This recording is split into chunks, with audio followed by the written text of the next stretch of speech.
A mí me dicen Bencos, no por casualidad, sino por destino. Me lo puso mi abuela, quien decía que los nombres cargan historia, y que el mío venía directo desde África. Bencos Biojó, como el cimarrón que escapó de las cadenas y fundó San Basilio de Palenque. Y si uno escarba en mi sangre, todavía suenan los tambores de aquel pueblo rebelde, donde nadie nacía para arrodillarse. Nací en La Boquilla, un barrio de pescadores con casas de madera, callecitas de arena y olor a marisco hervido.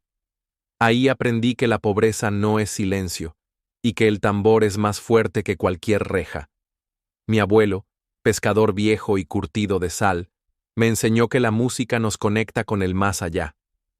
Nieto, el cuerpo es tierra, pero el tambor es alma, y el alma negra no se calla. Él fue quien me habló por primera vez de la champeta africana. Yo tendría unos 8 años cuando vi por primera vez a los hombres armar un picó. Lo trataban como a un dios. Lo levantaban con cuidado, lo adornaban con luces de colores, le ponían nombres como el gran lobo, el coreano, el dragón rojo. Y cuando lo prendían, ¡ay mamá!, la tierra temblaba.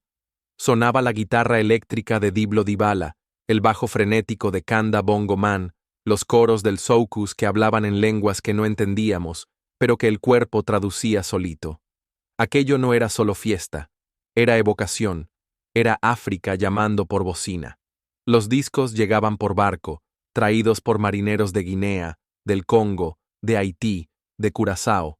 A veces, hasta los colaban los trabajadores portuarios que sabían que esa música, aunque extranjera, era nuestra. Porque era la música de la diáspora, del desarraigo, pero también del retorno. La gente del centro de Cartagena nos decía, negros bravos, negros gritones, música vulgar. Ellos preferían los boleros lentos, los valses blancos. Nosotros, en cambio, queríamos la gaita, el bullerengue, y después, ese sonido eléctrico que nos ponía la sangre a hervir. Querían que fuéramos mansos, pero no sabían que la champeta era nuestra manera de resistir. Cuando el picó sonaba, el barrio se transformaba. Las mujeres se amarraban la cabeza con pañuelos de colores, los niños bailaban descalzos, los hombres se soltaban de las penas. Todo el mundo tenía derecho a gozar, aunque no tuviera un peso en el bolsillo. Porque la champeta no pedía etiqueta, pedía alma. Mi padre, que nunca fue músico pero sí soñador, decía que la champeta africana le devolvía el orgullo. Que cuando sonaba un makossa, él se sentía rey, como si un abuelo suyo hubiera sido jefe de tribu. Que esos discos eran cartas que el África nos mandaba, recordándonos que no somos hijos del olvido, sino nietos de un continente que canta con el cuerpo entero. Y así empezó todo. Primero fue el préstamo.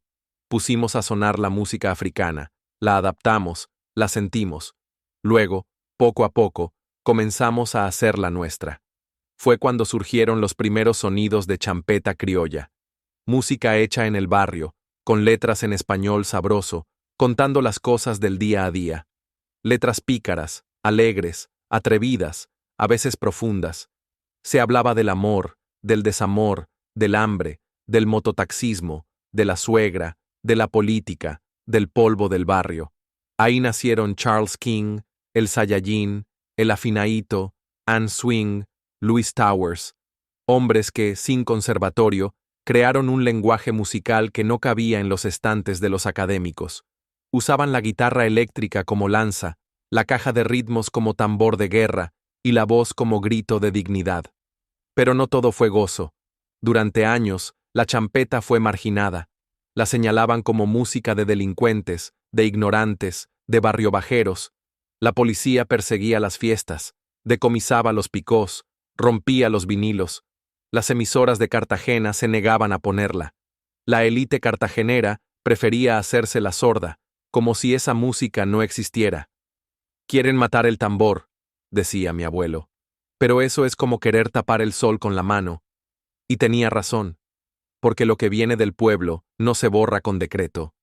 La champeta criolla se fue metiendo por los patios, por las esquinas, por las bocinas de los buses. Y cuando menos lo esperaban, ya estaba en los carnavales, en las bodas, en los festivales. Con los años, la champeta llegó a las grandes tarimas. La gente que antes la escondía empezó a bailarla. Los periódicos que la ignoraban comenzaron a escribir sobre ella.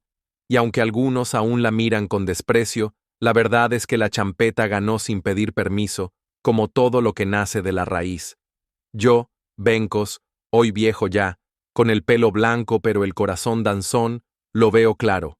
La champeta es memoria corporal, es historia cantada. Es el grito que no nos dejaron dar en las cadenas, convertido en baile. Es la lengua pérdida de nuestros ancestros que ahora suena en español costeño, sin perder el tumbao.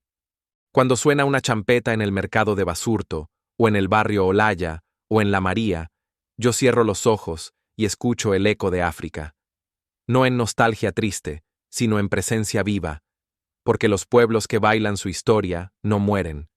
Por eso, cuando me muera, que no me velen en silencio, que me pongan un picó con luces, que suene Diblo Dibala, que me bailen la espelucá, que me lloren con tambores, y que alguien diga, entre trago y lagrimón, ese fue Bencos, el que decía que el alma tiene tambor, y no se equivocó.